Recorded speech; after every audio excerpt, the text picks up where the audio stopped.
പരിഹാരം ചെയ്യാൻ വേണ്ടി എന്തിനാ കാത്തിരിക്കുന്നെ? ഇതൊന്നുമല്ല. ഒരു ദോഷവും ഇല്ല, ഒരു പരിഹാരവും വേണ്ട. ഇത് ഇവളുടെ അടവാ. പല്ലവിക്ക് ഉടനെ ഒന്നും കുഞ്ഞ് ജനിക്കാൻ പാടില്ല. ഇവിടെ ജനിക്കുന്ന ആദ്യത്തെ കുഞ്ഞ് ഇവളുടേതായിരിക്കണം. എങ്കിലല്ലേ ഇവിടുത്തെ സ്വത്തുക്കളുടെ പകുതിയിൽ കൂടുതൽ ഇവൾക്ക് കിട്ടുള്ളൂ. പ്രിയ, വെറുതെ ഓരോന്നും പറയരുത്. നീ പറയുന്നത് പോലെ സ്വത്ത് മോഹിച്ച് പാർവതി ഒന്നും ചെയ്യില്ല. പാർവതി അങ്ങനെ ഒന്നും ആഗ്രഹിച്ചിട്ടില്ല.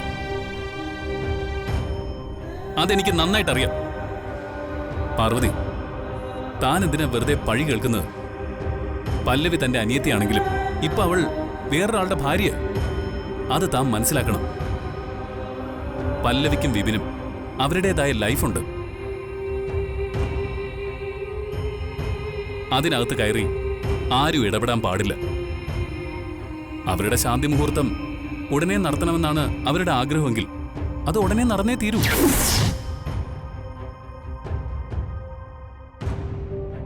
അത് തന്നെയാ വിശാൽ ഞാനും പറയുന്നത്. പല്ലവിയുടെയും വിപിന്റെയും ശാന്തി മുഹൂർത്തം ഉടനെ നടത്തണം. പല്ലവി, നിങ്ങളത് പ്ലാൻ ചെയ്തോളൂ. ഇനി അതിന് ഇവിടെ ആരുടെയും തടസ്സം ഉണ്ടാവില്ല.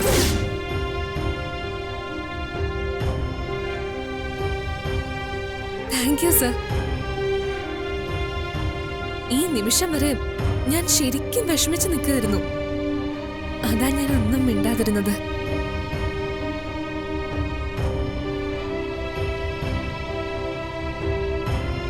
ഇപ്പോ എനിക്ക് വളരെ സന്തോഷായി. എന്റെ വിഷമം തിരിച്ചറിഞ്ഞത് അമ്മയാ. അമ്മയോട് എനിക്ക് എങ്ങനെ നന്ദി പറയണമെന്ന് അറിയില്ല. പല്ലവി, നിന്റെ കൂടെ ഞാൻ എന്നും എപ്പോഴും ഉണ്ടാവും.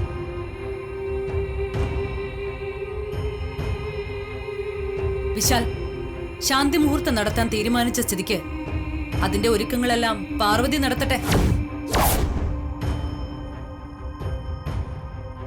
വിപിനും പല്ലവിയും തമ്മില് ശാന്തി മുഹൂർത്തം നടത്തുന്നതില് പാർവതിക്ക് എതിർപ്പില്ലെങ്കിൽ പാർവതി അത് കൃത്യമായി ചെയ്തിരിക്കും.